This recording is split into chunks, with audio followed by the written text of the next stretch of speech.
How'd you get how'd you get involved in this? How did I get involved in The Emperor's New Groove and Yeah, started? the whole documentary, interest, the podcast, Yeah, whatever. that's it's a long story. So when the movie first came out, I was 6, and I did not see it in the theater because my parents were not big David Spade fans. Uh, but I liked it okay as a kid. The weirdest thing is as I got older, got the idea that I was inspired to revisit the movie from a, not a few years ago, a long time ago. There was a TV show that they made based on the movie, and I got interested in that, and then that made me interested in the movie, and revisiting the movie, and so I revisited the movie, like, oh my god, this movie's amazing. Um, and I just want everyone to know about this movie and sort of how it's sort of evolved into this whole cult following that it has today. Yeah. Yeah, it's amazing, isn't it? It's like, it's funny because sometimes I'll watch some YouTube things and people will just like, you know, slough this movie off as, oh, it's the beginning of the end for Disney, and and it didn't do well at the box office, and it's like, hey, considering the amount of press they and publicity they gave it did surprisingly well. Yeah. It almost did as much as um, Atlantis, Yeah. and we didn't have a serial. Yeah. No, but imagine like Cusco's. They should have done that. Yeah, definitely. Um, So my first question is, how did you get involved with this project? okay, so um, basically, I was, let's see, let me think. Okay, Hercules, and right after Hercules, I was, yeah, riding pretty high. That was a good one for me because I worked on Hades, and everybody seemed to respond well to that character. And so the next thing up was Roger Aller's Kingdom in the Sun. Um, I also had some interest in working on Treasure Planet, which was in early stages of development back then. But I talked to Roger, and he wanted me to do the comedy sidekick character, which after doing a villain, okay, I'll go back to the comedy side. I enjoy comedy, so yeah, sure. And it was a character called the Waka, and the Waka was a little stone figure. And at the time I came on, Gary Marshall was the voice. And as they continued through it, they realized, okay, we just don't like this. It's not working for us. It needs to be different. It needs to be more. It needs to be something. He sounds too plain, or whatever the reason. And so they started to look into different voice talents and things like that. And we went through a bunch. We went through Peter Ustinov, and we actually flew to England to record Peter Ustinov. And then and when we got back, that nobody liked that, so that was out. And then they settled on Harvey Firestein, and they that's the one we were working on.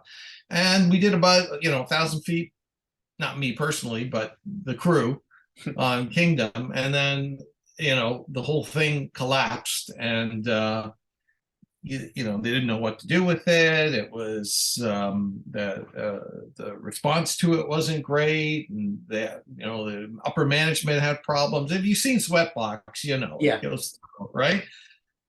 And so they shut down the picture. They just shut it down. And at that point, all of us on there were free agents. And at that point, then Ron and John asked me if I wanted to do Doppler, you know, Mhm. and then as I'm on that, then the guys from Tarzan called and asked if I wanted to work on oh, what's the name of the the patriarchal ape? I can't I remember. think it's Kerchak or something. Kerchak, yeah, that's right. I haven't watched that one in a long time. Yeah, and then Kerchak, and then the next one, and then they said, okay, we want you to do Cusco.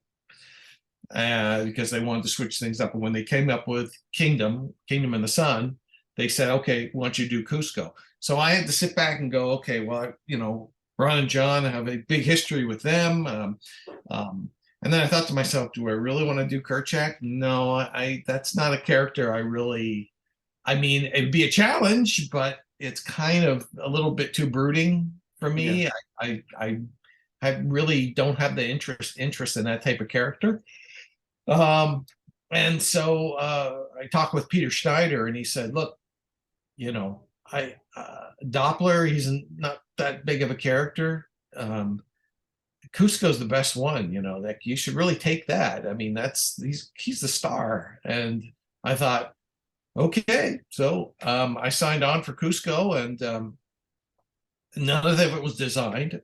We just sort of they were still in that phase where we were waiting for like, must have been like 6 months, because they were still in that Kingdom phase, and the early Kingdom, but right after the shutdown, the picture that came up was this picture where Cusco gets turned into a llama, and then he gets kidnapped or something and taken back to the village. And in the village, there's all these weird, sort of freaky people, and they're all very eccentric and all very loving and all very, you know, and this whole thing was he's supposed to get to care about these people and not build his, Cusco world on top of the mountain, because he's going to destroy all these people that he's and then there's this whole thing about him building a water system that could bring water to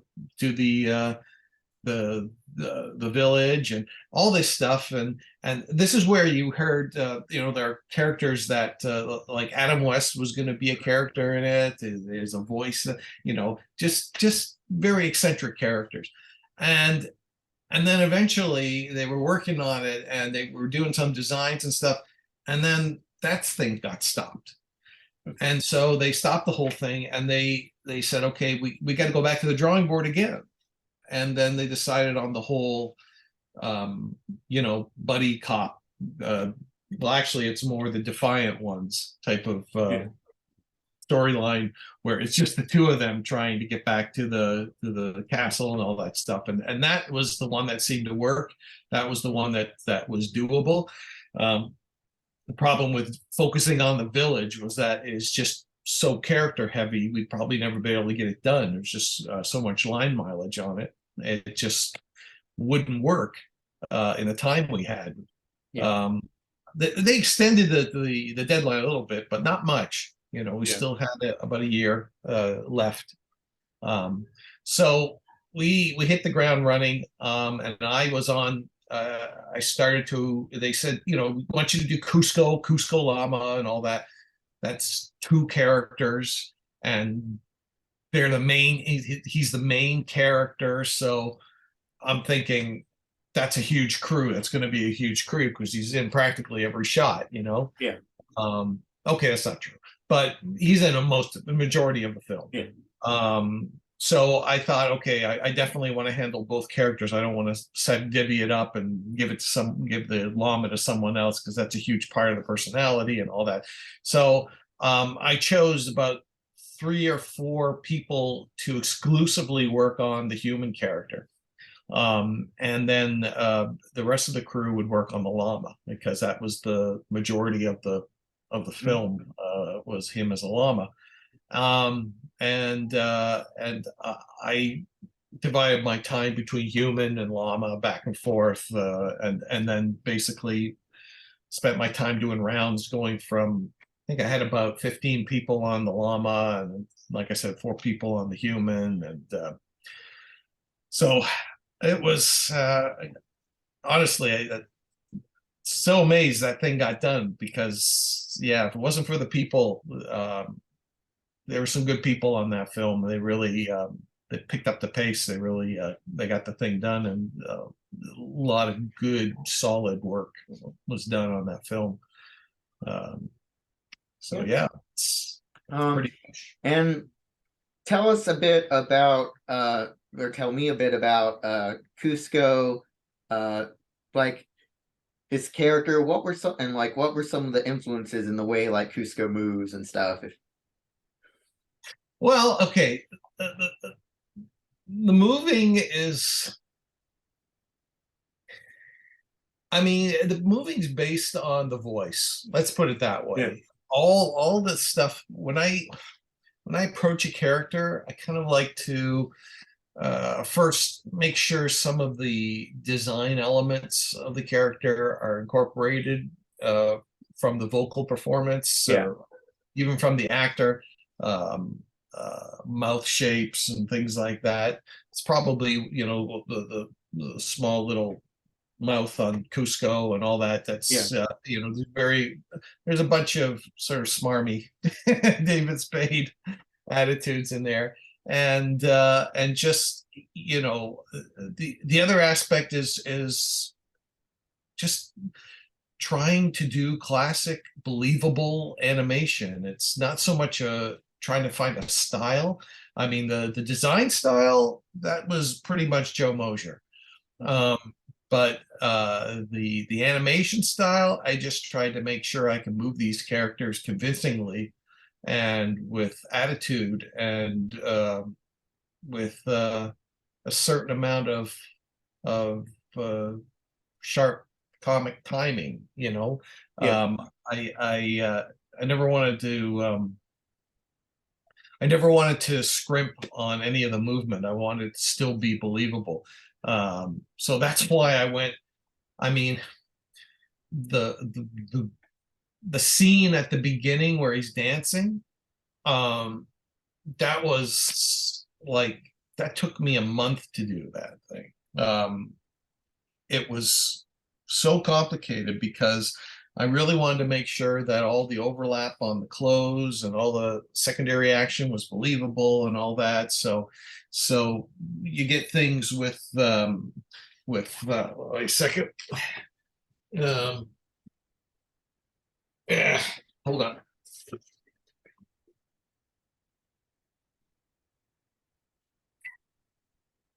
So let's see.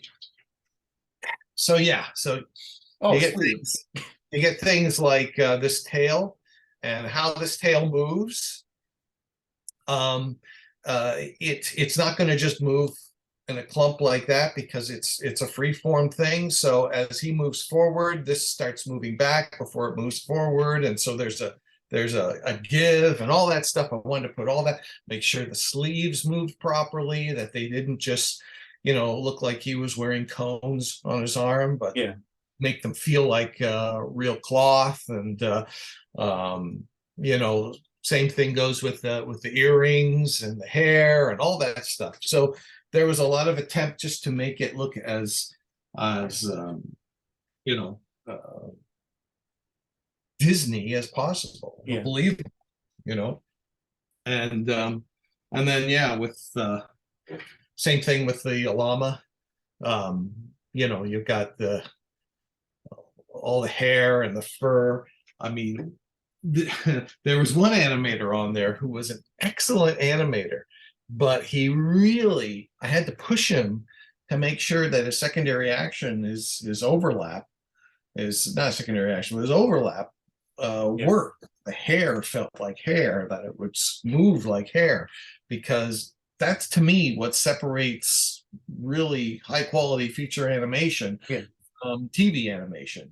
We got time to put the work into it. And if you have a character with hair and things like that, then that stuff's got to move convincingly. Like nowadays in CG, you just, you know, it's what do you call it? Simulation. You just and CG, dial it in. which I'm not an expert on because I didn't get very far in that course in college. CG you have more the move you move it and it interlopes, and then I think some of that stuff you still have to do manually or it will like weird freak out or something, but I'm not Well, sure. I think you tweak some things, Yeah, but a lot of it, I mean, when I worked in CG, which was Chicken Little and Meet the Robinsons, yeah, a little bit Entangled, and I think some in like one scene in Wreck-It Ralph or something like that. Anyway, but when I was doing it, especially on Chicken Little, they didn't have like constraints.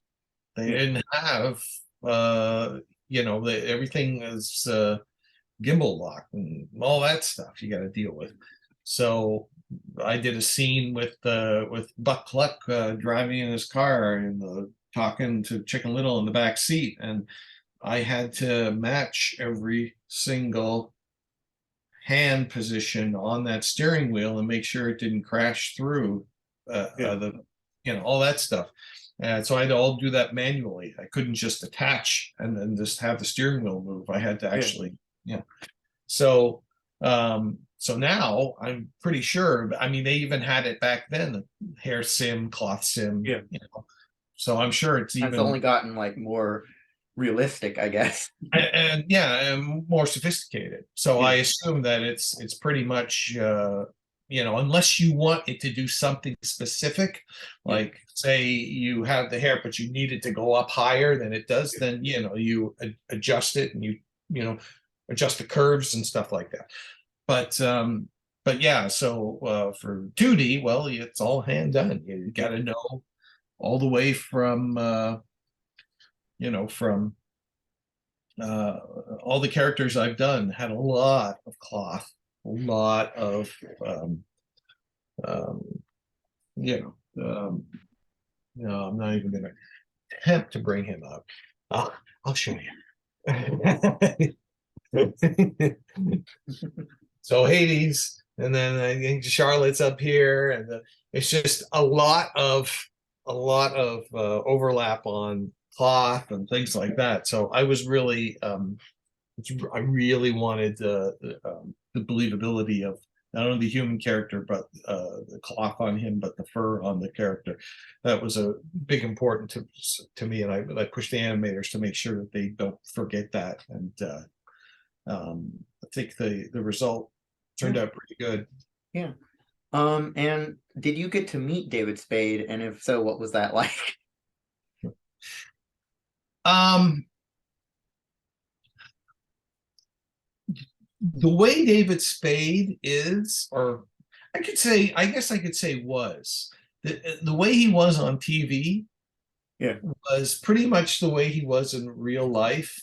Not much acting going on there. It's pretty much him. Okay. yeah, Um, the first time I met him, very first time, it was it's one of his first recording. Well, for the new film, yeah, we're first recording things, and he I don't know. I tried to, because I liked his performances and stuff. I yeah, mean, Saturday Night Live and things like that. So I think I gave him a backhanded compliment, a subtle compliment. And I think he took it as me trying to kiss up to him, which wasn't my. So I think he took immediate sort of disliking to me from the beginning. Um, but I just sort of left it there. But the good thing is that he was pretty professional. yeah, Even afterwards, I usually got people to take facial expressions for me. Bring a camera, and I take pictures of facial expressions, of the actors, and I put it up on a board, and I put it up on as I'm animating, and it helps me, get ideas for expressions and stuff like that while I'm doing the character. yeah, So he was into that. We went outside the Studio B and on the lot and just I filmed a bunch of stuff, shot a bunch of headshots of him doing certain expressions, all that. So um, the big thing with me was just that his attitude towards the project. That I never got. He was like, um, he's he's like, oh, why do I have to do this again? I mean, how long is this gonna take? Is all have you guys finished yet? You know, that type of thing. And I'm thinking, I'm here 72 hours a week, buddy, you know, drawing this stuff. You come in for 3 hours and you're complaining. Give me a break. So he's Kuzco, basically, is what you're saying. Pretty much, yeah. In fact, that's interesting. One of the things I do, one of the things I do at the end of the picture is I get the actor to sign. I do a drawing. I give him a drawing, and I sign a drawing to him, and then I ask him if he'd sign a drawing to me. So I got this is this is the drawing here. It's reversed, right? Yeah. Yeah, I'm sorry about that. Well, basically, Well, what it's I can't tell. I'd have to be looking at them the scene side by side to tell. But let me see. what? No, it's not reversed. I can read that. Okay, okay. So the scene is because it's reversed in my camera. Okay. So basically, what it says, it was a great 10 years, hardy hardy with Bacardi. And I'm like, it was a great 10 years, which means it took forever to get this thing done. He had to keep coming in every couple of months. He'd have to come in and record new stuff and all that. He was the star of the movie, man. But anyway, yeah. So he had to do that. And they say he still signed that drawing though. But still, it's pretty sarcastic. But that's him, you know. At one point, there was one situation where we had to bring him in because we had some story changes, and it was right after it was all part of the Bob's Big Boy Mudkid's Meat Hut. Sorry. That whole section, we need to re-record some dialogue and things like that. Yeah. And so we brought him in because everybody was sitting around because we ran out of work because all we had was scratch dialogue. And they kept saying, you know, can you animate the scratch? It's like, please don't let us animate the scratch. You don't get the proper phrasing or anything. It's terrible to animate the scratch. It's terrible. Yeah. So they said, okay, we'll set up a thing. So he's like, oh, Ken, I got to do this again. And so he comes into the studio and he starts to record, and he's kind of lackluster. He's like, yeah, it's season Croc, I'm saved. And I'm sitting in the booth with the producer, and he's just going, because he knows none of it's going to be used. Yeah. Unused. It wasn't usable. It wasn't the performance we needed. Yeah. And no one wants to go, you know, you gotta, there's certain people you've got to deal with gloves with, you know. Yeah. So, which is different from like James Woods. It was like, hey, you like that? Was that good? Hey, animated. You like that? And I'd be like, yeah, man, that's great. Oh, great. You want me to do it again? I'll do it again. You know, that type of thing, right? Yeah. So anyways, he left and we went back, and I said, they were talking to me, directors, you know, basically this stuff is unusable. We got to figure out what to do. We don't know what to do. We can't use this stuff. It's lackluster. So somebody got the great idea. This was like a brilliant idea. They basically scheduled a B-roll for the making of, and they wanted to get David Spade. We wanted to film him recording, right? Yeah. So what they did is they brought in the camera crew, and we all came back to the studio, or to the sound studio, and they filmed him, and they gave him the exact same stuff he did that we needed. And because he's on camera, he did it great. It came through. It was a brilliant move. I don't know who thought of it. Maybe it was Randy, producer Randy Fulmer. But it worked, and we got the stuff. We got great stuff from it. So sometimes you play games like that just to get what you need. Yeah. And I remember hearing stories from some people about when the name was changed the second time, when it was changed from Kingdom in the Sun to the Emperor's New Groove. That sort of had a people were like, yeah, I don't really like that name as much. That name, like some of the people didn't like the name change. Nobody liked that. Yeah. Nobody liked that name. Yeah. They were trying to think of a name. Oh man, Dave Reynolds has a good story. Wish I could.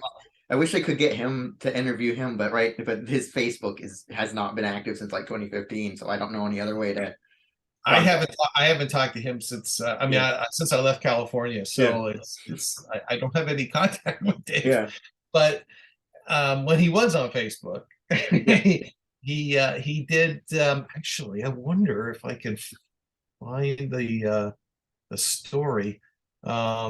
Let's see, because I grabbed it from him, because I said, hey, can I have that? Because he wrote it down. He wrote the whole thing down. Let's see. Let's see.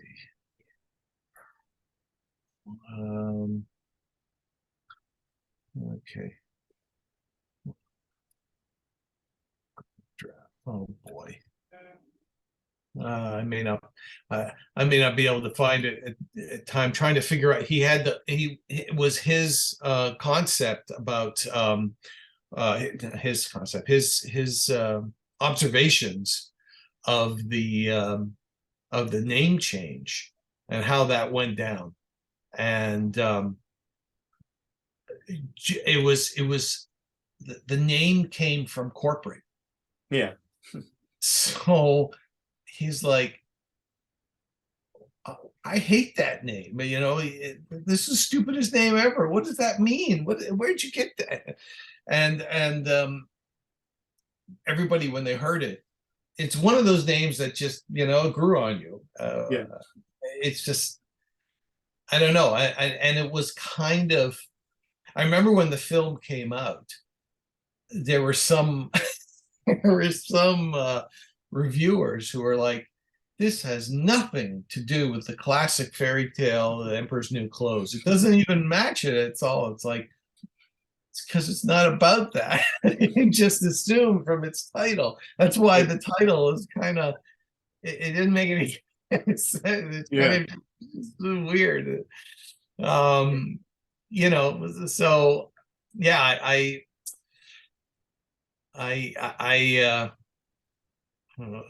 where is it? Okay.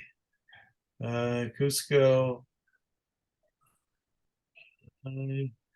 Come on. Sorry, I just feel I have to see if I can find it and see what he says.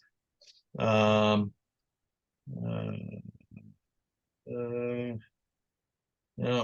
Okay, well, anyway, I can't find it. I'll find it later. But it was an interesting situation. But eventually, even he said the name grew on him. Yeah. But I think what they did is they just put out in the some of the buildings across the street in the main lot, the publicity, promotion. It's like suggest names, and they picked that one, and they said that's what it's going to be. No argument. It does kind of. Oh, sorry. No, go ahead. It does kind of, in hindsight, fit the anachronistic tone of the movie if you divorce it from the Emperor's New Clothes part. Right. And I think the big reason why everybody sort of gravitated towards it eventually, because really nobody had an alternative. No one knew. This was a very unusual film. It was, I think, To me, this is, I always tell people, this is the film I would have loved to have worked on had I not. Um, I got into this business because I love Warner Brothers cartoons. This was essentially a Warner Brothers film type of thing. You know, it wasn't a Disney film really. Which is why I liked it, because I remember the first time, right after Roger's picture shut down, and then it came back up. I walked into a story room and they had a whole bunch of boards up, and there was this whole section, the whole intro, where Yzma was walking down the hallway, and Kuzco, you cut to Kuzco, he's walking down the hallway, and you cut to a guard, and he's walking down the hallway, and all of their theme musics are playing, and then they bump into each other, and their theme musics all get mixed up, or it's like, yeah, you know, it's a sort of that, you know, you threw off my groove type moment, only three of them, yeah, that type of thing. And I looked at that and I go, this is going to be weird. I'm going to love doing this. This is great. I love this type of weird stuff, you know, you know, I, and then when they started to record the dialogue and put it together, and I got to see some of the early animatics. I was like, I love this dialogue, you know, that I think this one of the first stuff I saw was some of the first stuff I saw was Yzma and Kronk, you know, and it's like, how could he do this to me? I practically raised him. Yeah, you think it would have turned out better. Turned out better. I was like, that's a great line, you know. It's just like, wow, this is great writing. I thought finally, you know, and it was such a a contrast from the previous picture, where I'm I remember where we were. This was Kingdom of the Sun. Yeah. And we were in a recording session with Harvey Fierstein, and the line he and Yzma were walking down the corridor or something, and she said something. Have you selected the maidens for the coronation and all that? And she says, of course, in my day, the maidens were much better looking. And his response was, Yzma, in your day, you were much better looking. And Harvey Fierstein was like, I don't understand that joke. I don't get it. What is that supposed to mean? And we're sitting in the booth going, I don't know either, Harvey, just read it. I don't understand it either. I don't get the joke either. But, you know, so you've got such a contrast. You've got, you know, and to be fair, that was early on, you know, in the process. So I'm sure this was just basic, you know, they're going to get it up and then they're going to look at it and change and rewrite and things like that. But the thing with Kingdom of the Sun is it wasn't comedy focused. It wasn't that type of film. It was big drama, big spectacle. It was much more like Disney, where the comedy is kind of the side thing, right? And it's more of a serious drama story. Yeah, it's like a Beauty and the Beast or a Mermaid or that type of thing. But Rogers, you know, he wanted spectacle. I remember sitting in turnover meetings, layout meetings, where it was all about the view and how we're going to, you know, zoom in on the big Incan, you know, cities and angles, views, and all that stuff. So yeah, it was very much spectacle and lavish production numbers. I mean, that was one of the sad things. The production number of Snuff Out the Light, it's pretty much done. If they could get rid of the, you know, suck it up and deal with the rights issues, it would be great to have that put out onto a you know, an anniversary edition of the movie, and just show all the footage and show that with the song and all that. But there's so much, you know, legal red tape and of course lots of money and all that. They, you know, so I don't know if that's ever going to happen. Yeah. Same thing with releasing all the Sting songs too. I'm Yeah. not even sure those have ever gotten released or Yeah, only like maybe 3 or 4 of them are on like the soundtrack, and it's very confusing to people who don't know the backstory and get the Emperor's New Groove soundtrack, and there's all these songs that aren't in the movie on it. Well, yeah, but I mean, well, what's on the? What did you? I mean, do I have that soundtrack? I don't think so. I know Someday She'll Love Me and Snuff Out the Light are on there. Oh, okay. Yeah. So yeah, so there's like um Creation Myth, Walk the Llama Llama, Snuff at the Light, One Day She'll Love Me. Yeah. And then a Waka song used, why can't a human be more like a rock? Yeah, just take a song from another thing and just make that his song. So I mean, this I got a rough cut of the material early on, because I did like the music actually. Yeah. So Yeah. that's kind of cool. It's a shame none of it was ever used. I think that's pretty much why Sting was just like really upset. Yeah. I There think I was would. a few years ago, there was like a one-night event at Disneyland Paris, and there Mhm. was like a dance-off thing between Kuzco and Yzma, and it's the freaky costume people and big heads. Right. And they played Snuff Out the Light for that for the first time since like the soundtrack came out. Wow. Wow. Wait, so you're saying Snuff Out the Light is on the soundtrack? For the Emperor's New Groove, yeah. It's called Snuff Out the Lights, parentheses, Yzma song. That's interesting. Yeah. They didn't. It's so funny. Then why can't they put it on the DVD and put it with the animation? I don't know. Ah, eh, eh. Oh well. I mean, maybe if there's somewhat of a demand or something, maybe they'll do it. I don't know. Whatever. Anyway, so You heard him here first here, folks. Start demanding. Who knows? one of the things just like over 10 years ago, when I was still working there, I was like trying to get them. I wanted to do one of those big making of books. Yeah.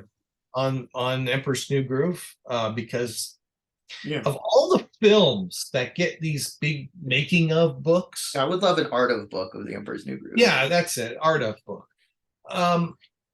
Emperor's New Groove, Roger Rabbit, Little Mermaid, but Roger Rabbit, there's a movie that it's like 3 movies in one. That's a huge book. There's so much to do with that. There's so much involved in the making of that film. It would make a great book. So many different plates and things you could display, and the artwork and but they couldn't. They butted heads, and Amblin and Disney, and they couldn't decide, and so that was it. Last year, because interestingly, on the the 2003 DVD for Who Framed Roger Rabbit, Kuzco appears. And so for April Fool's Day last year, because it was tangentially connected because of that, I covered Who Framed Roger Rabbit, and one of my guests was Gary K. Wolf, the author of Who Censored Roger Rabbit. Right. So that was fun. Wait a second. Kuzco was in what? In the menu. He's like an Easter egg in the DVD menu. He is? Yeah. It's just, I think, footage they took from the movie and cropped it out and put it onto the live action background or something. That's weird. Yeah. Who Framed Roger Rabbit? Yeah. Huh. That's anniversary, like it was an anniversary DVD or something.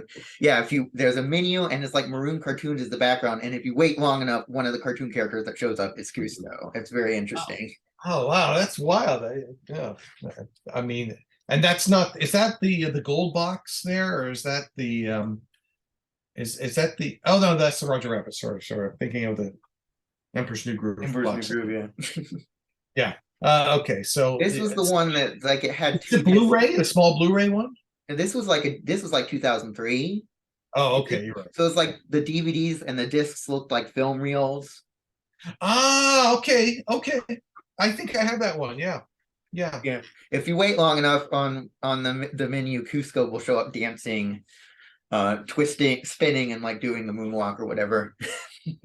Oh, the human one. Yeah, the human Kuzco. Oh, so my scene. Oh, cool. I'll have to look at see if I have that. Anyway, that's cool. Okay, so where were we? We were talking about the songs, I think. Oh yeah, yeah. So what was I going to say about this song? Um, I can't remember. I lost my train of thought. Oh, Uh, anyways, it's a shame. It was a shame that that the that some of this stuff that we did, like I said, it's 1,000 feet, and some great animation that was done for the original movie. It was just amazing. It's too bad that no one gets to see it. yeah. But hopefully someday they'll dig it out of The vault. yeah. They'll release the hours cut.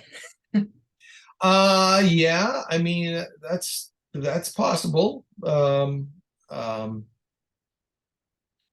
It's funny because yeah, it's been so long since I've seen it. I think some of the problems were that there was a lot of the powers that be were thinking that it was had some derivative moments, Yeah. Aladdin moments, you know, a whole Yeah. new world moments, some Beauty and the Beast moments, and Yeah. some mermaid moments, things Yeah. like that, and you're just like, so I don't know if they really gave him enough of a chance. I kind of think the studio kind of suffered once Katzenberg left. Yeah. He was a pretty decisive person. He knew what he wanted. Yeah. And I think after that, the new the regime that was left, Yeah. were kind of like I'll know it when I see it type of thing, and Yeah. that could be really frustrating. I mean, for me, the first time I got we started to do the design of Cusco, that took like a month or so, a month or two, just to nail down that design. Joe would do a drawing, and then I would do an animation test for it. I think I've seen a couple of those too. And then yeah, and then they would go, yeah, that looks good. Okay. So then I started to do it, and I started to do the scenes of him drinking the llama potion, you know. And then they're going, no, we don't like this character anymore. We don't like the look of him. Because there was like the something about Mary Cusco with the Yeah, yeah. But the face was all different, but they don't like that face anymore. Okay, so Joe went back and did a design, and they weren't happy or something like that. So there was a point where I said, well, what if we make him just sort of rat-like, you know, really rat-faced, and he's like this sort of spoiled brat, and he's kind of Weasley looking, right? Yeah. And so I did a really, really quick 1 day sort of test where it's like he said, oh, you'll know what's going on, or something like that. I can't remember. It's on my Facebook page, right? Yeah. And they go, okay, yeah, do that. So I took all the animation that I did about about 6 scenes already of him drinking, and I redid them with this character, this rat face. And I got through them all, and then they're like, you know what? We don't like the rat face. Yeah, we don't like it. It's like, oh man. So we did another one, and we did it, and then we did the design that finally became the character, and I had to go back and redo those scenes a third time and put. They're probably some of my least favorite in the film because I had to go over them so much that I every time you have to go over a scene, you tend to lose the spark. Yeah. And I don't hate them. It's just that every time I see them, it's like, ugh. uh, but you know, that's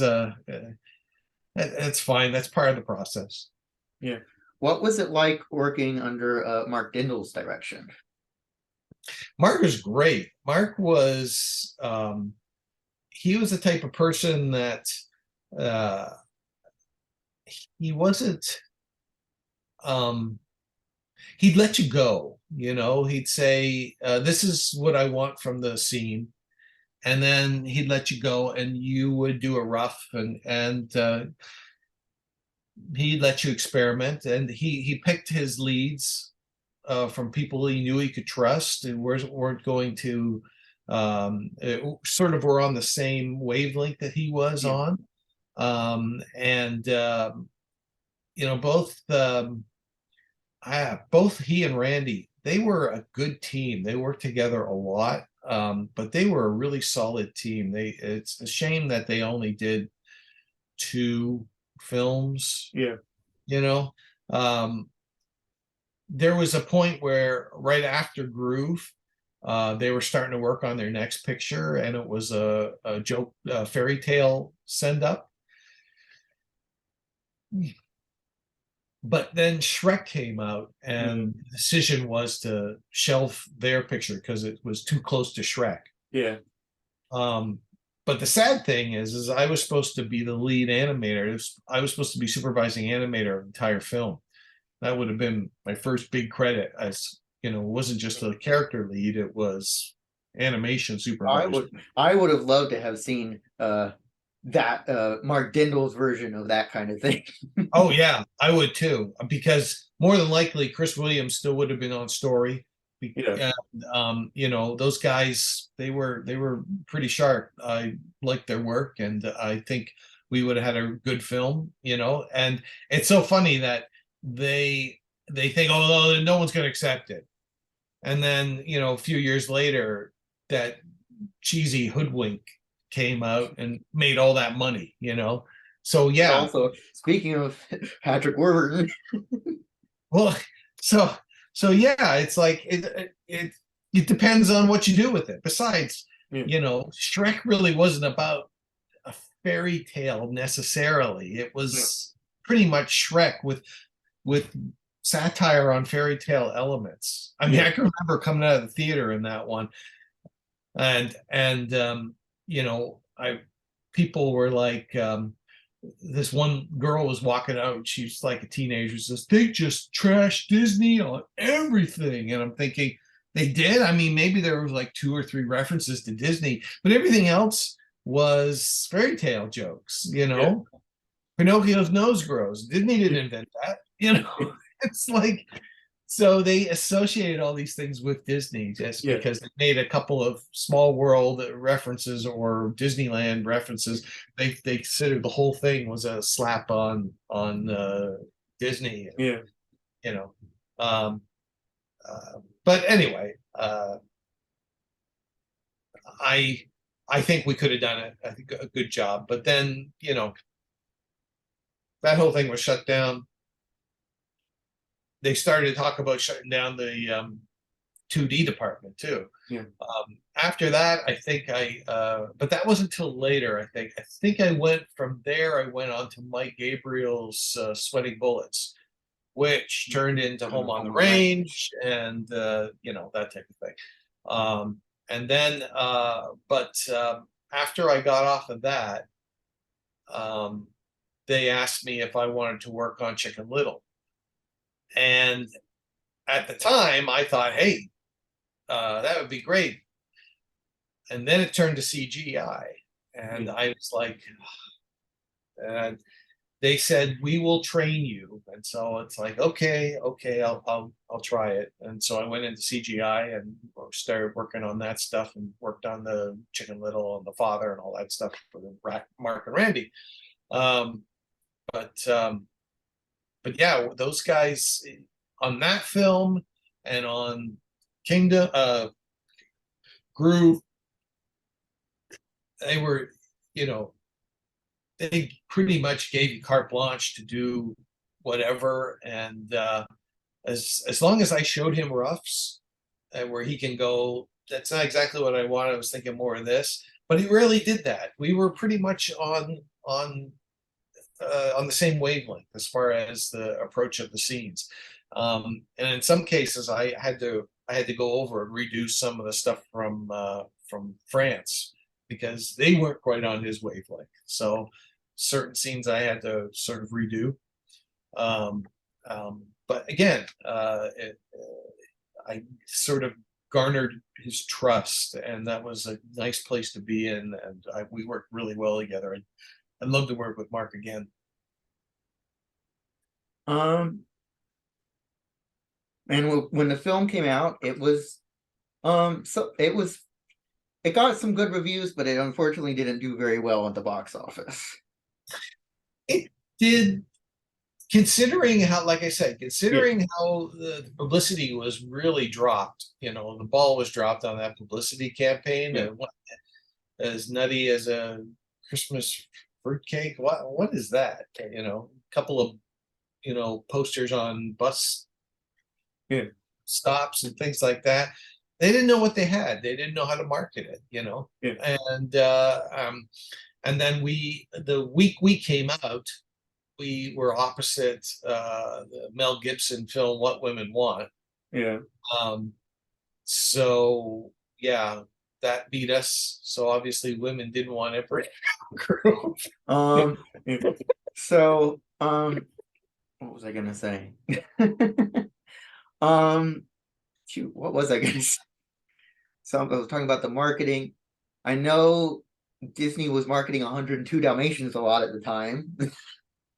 That could be it. They're also putting a lot of their money into Atlantis, which is coming out later that year, next year. So they were pushing for that, and that's why they got all the toys, they got all the and it's weird because they came up with the perfect idea of what you could do with a preview for a movie with Kuzco in it, but they used it for Lilo and Stitch instead.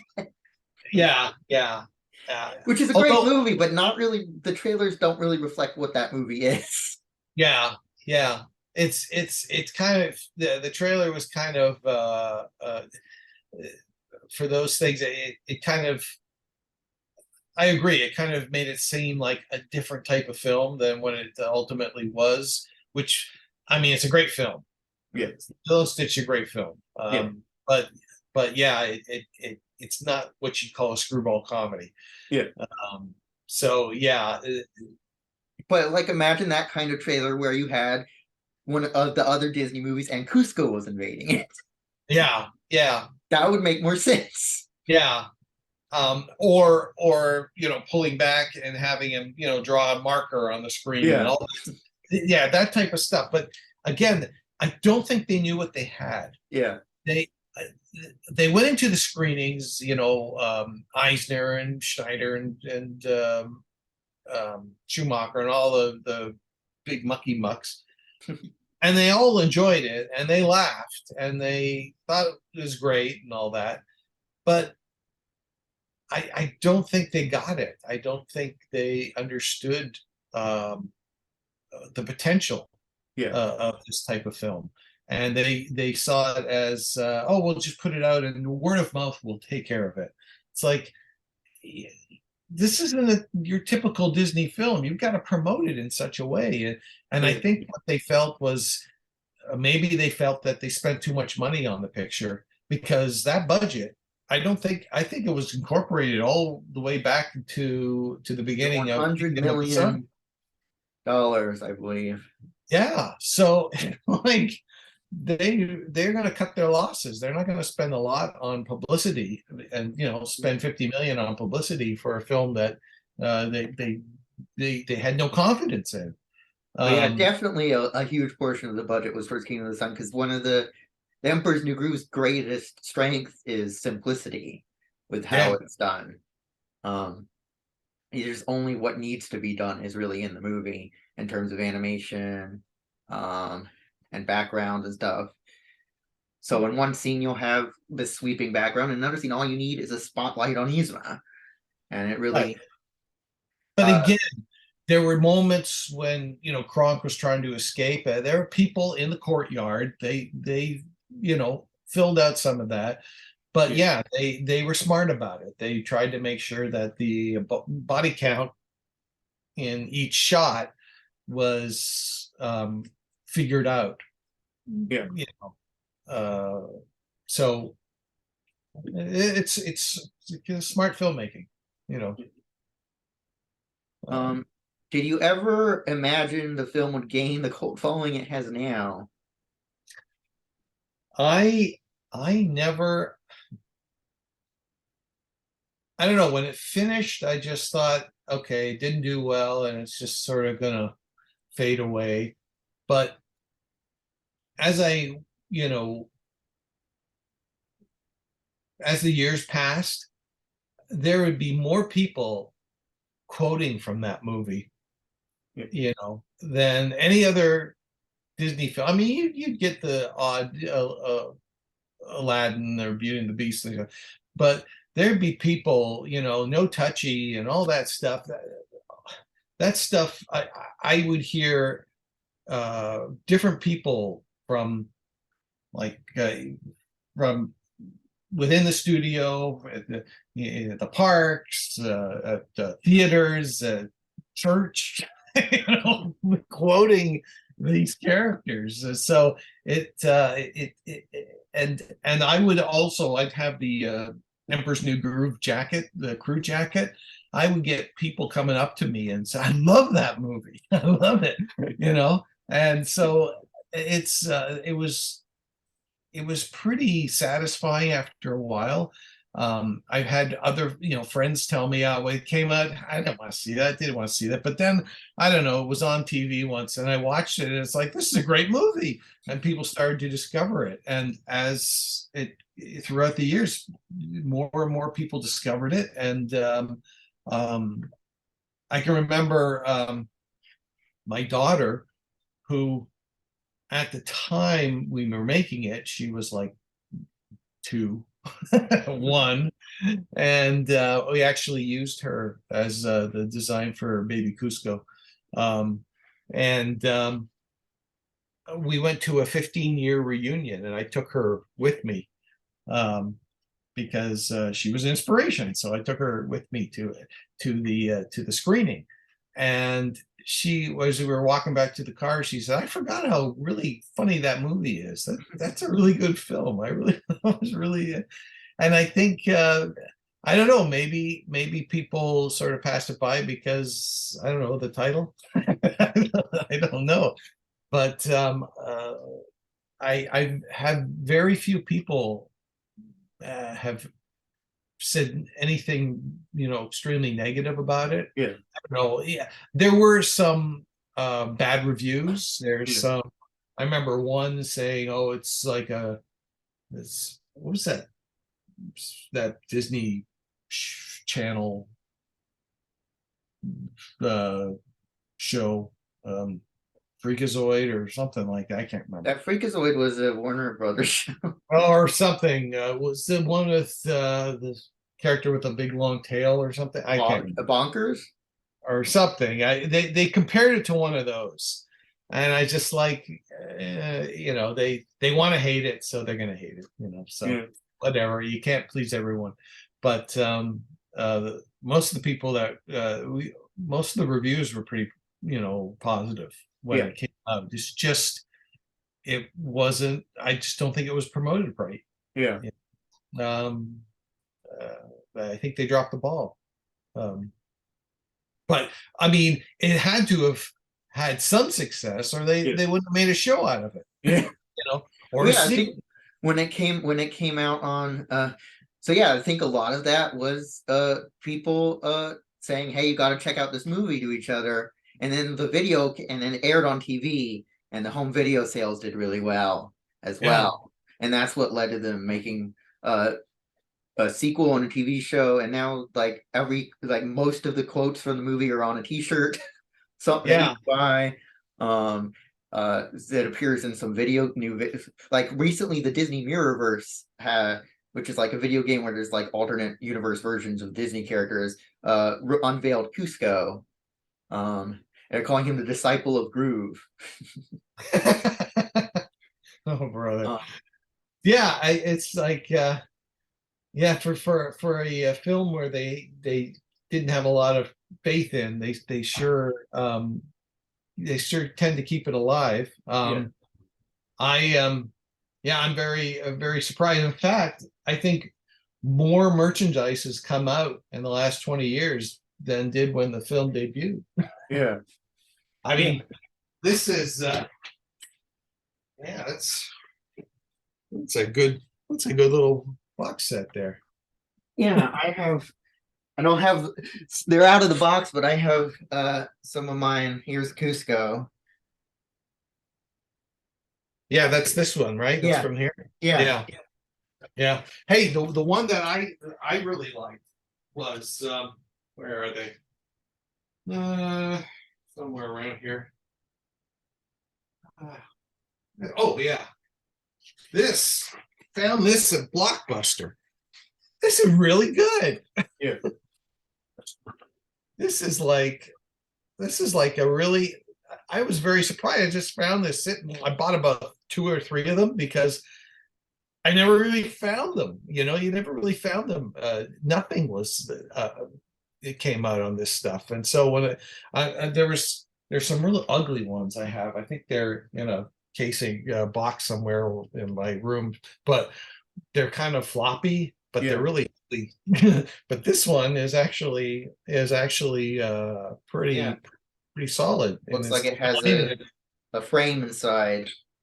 Yeah, yeah, and it's pretty proportional. It's pretty good.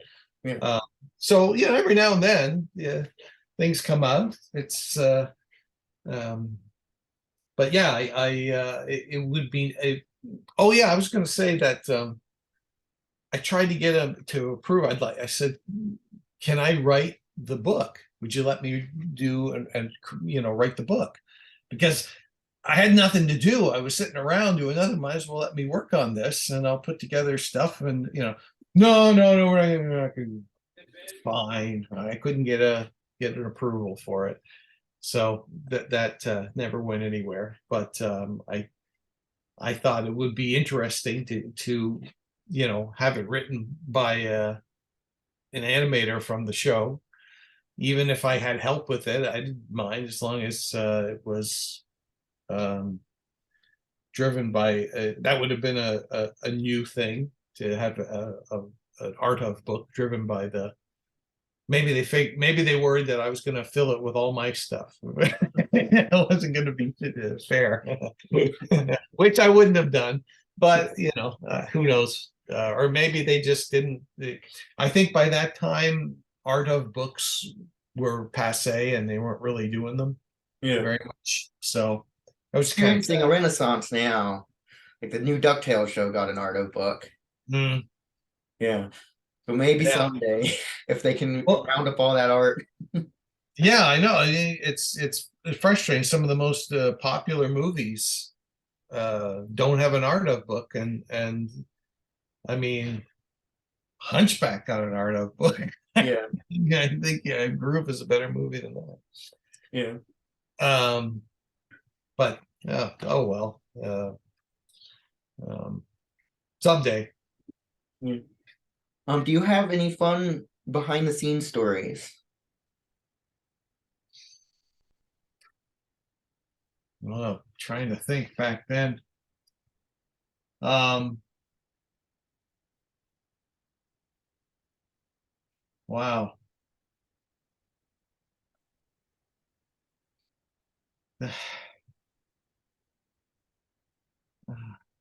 we were, oh man, we were,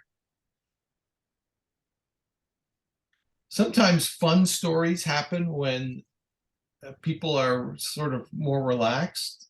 Yeah. This was just go. Yeah. Go. I, I'm trying to think if yeah, fun stories. Oh, wait a second. Um,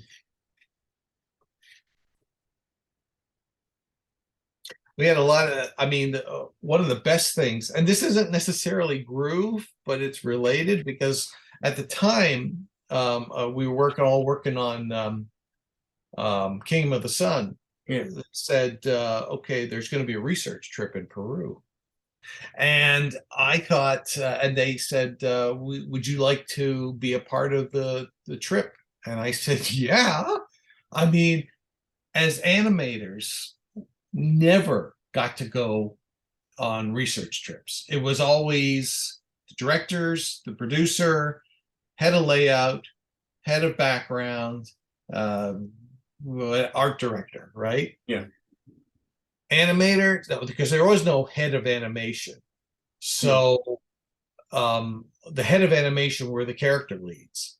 Yeah. And depending on how many characters were in the film, there was up somewhere, anywhere from 5 to 10. And they weren't going to pay for 10 people to travel, right? That would have been blown their budget. So in this case, myself and Andreas at the time were the only two who were actually on the film, and so both he and I got to go. That was the most amazing 11 days I've ever spent for the company, going down there to Peru and going down to Cusco and to Lima and all these and Machu Picchu and all that stuff. Uh, that was pretty amazing. They showed a bit of that on the Groove Yeah. thing. In fact, it's interesting because I remember watching that and I'm going, they're only showing, they're only, you can barely see people's faces. It's all people walking, their heads are all cut off, and it's just all showing the scenery and stuff like that. So you really can't see who's there, who's in there, except at the very end when I come in and do this, and that's it. The cuts. It's like, okay, well, there's one person they recognize it, but other than that, it was just it was kind of harrowing too, because I'm very glad they didn't show some of the thing, because I have a huge amount of um, um, acrophobia, fear of heights. So we're going on these Incan paths. They're like sheer drops and pathways this long.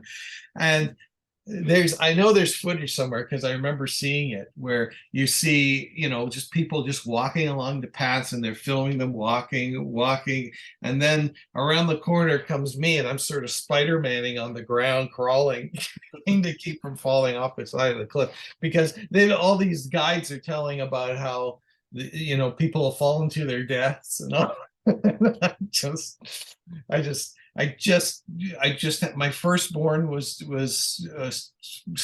just born the previous year, and I wasn't gonna leave her an orphan fatherless. So I was paranoid the whole time, on that trip. But and I didn't even go up to the peak, Huayna Picchu. I was the only one that stayed behind. I couldn't go up there. It's just, uh, so whatever. And other than that, uh, as far as other situations on the film, um, we had most of well, the big thing was, like I told you before, about um, the the recording session with David Yeah. Spade. One of the interesting things about that recording session was there's this there they when they brought in the camera crew to film them, they also brought in this guy. He was some kind of promoter or some sort of agent. I don't know who he was, but he was sort of sitting there, and I was sitting next to him, and David was in the booth and performing and doing his stuff there, but he kept talking to this guy, and this guy, I mean, this guy was a caricature of a Hollywood agent. He is on the phone as a early cell phone there. It's like, yeah, man, you better get Julia. I got Julia Roberts. I'll get her. I'll get this, and you better get your act together, buddy, because we're gonna do this. We're gonna shoot. It was all these cliches, and it is. I was just amazed that somebody like this stereotype of an agent, of a Hollywood producer or whatever, actually existed. And I just remembered, there was one point where David Spade was recording, and they were on they were taking five, and somebody said, "Hey, did you see the new Jim Carrey movie, Man on the Moon?" And David goes, "Yeah, I don't think I want to see a movie where the guy is funnier than the person he's portraying." And then he looks over at the producer guy, and he goes, "Hey, hey, did you hear what I said? I said I didn't want to watch a movie where the guy's funnier than the person he's portraying." And the Hollywood producer says on his phone, "Yeah, yeah, yeah. Anyway." It's back to talking and making his deals and all this stuff. The guy was literally Hades. It's like, wow, you know. Yeah. But I get anyway. Most of the stuff happened outside. When we got back to the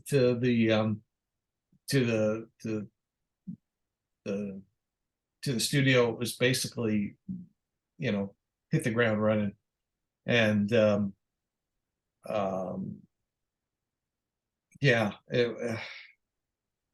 not a lot of I mean, we had parties and things like that, but nothing that I can really remember at the present time. Yeah. Well, I mean, it Yeah. was over 20 years ago, so. Well, yeah. That's the thing. I mean, my recollection is more like weekends, and just sort of uh, just practically living at the studio. Yeah. Um, um, Still, it was one of the best experiences I ever had. I mean, there were wackier times on Pocahontas and Beauty and the Beast and things like that, but this is a very special movie to me because it was my first lead. I was never the type of person that was really into the dramatic pathos type of acting. Yeah. I always wanted to do comedy. That was the stuff I grew up on. That's what I really wanted to do. The timing, the line deliveries. I wanted to get a laugh. Every time I watched an animatic of a film that was coming up, I would always look for the funniest character and see if I could get that one, because that's the stuff, to me, that's the stuff that gave me energy. That's the stuff I gravitated towards. So this was a chance not only to do the lead, but to do a comedy lead. Yeah. And to me, it was the best of both worlds because it wasn't a sort of a straight-laced hero type character. It Yeah. was a character who went through an arc, Hmm. started out selfish, and I mean, I often think of it as very similar to like the biblical story of Nebuchadnezzar, where he starts out and goes, "I'm the greatest king ever. Look what all I've accomplished. Look at Babylon." And, God turned him into an animal for 7 years, basically, and he just went nuts and, ate the grass of the field and lived like an animal for 7 years, basically. And then, after which his senses returned to him and he um, realized it wasn't about him. Yeah. So uh, to me, that was far more interesting than just your typical hero type. Yeah. Um, Yeah, because he starts the movie basically is like one of the villains, basically. In a what? way. Kuzco kind of starts off almost like a Oh villain. yeah. Oh yeah, definitely. Yeah, it's he starts out as you immediately don't like him. Yeah. And even with the part with Yzma, you're kind of thinking, I'm not sure who to root for here. Yeah. Maybe it would be better if she took over, Yeah. because he's a jerk. So yeah, it's kind of interesting. They still, it's so funny. They still there was one line they cut from the film that I thought was hilarious because it was really part of this character. There was where the scene was where Cusco and Pacha were at the edge of the river, Yeah. and then you know he says, thank you or whatever he says, and Pacha goes, let's get you back to the to the castle, and he goes, hey, thanks, and Cusco goes, no, thank you, Yeah. right? Hmm. Well, they had a narration over top of it, and it went something like, I know, but this is a perfect example of how lying can be a good thing. And I thought that's such a great line, but they're going, that sends the wrong message. It sends the message that he's a jerk. I'd leave it in. It's funny. I always thought it was funny, but they cut it out.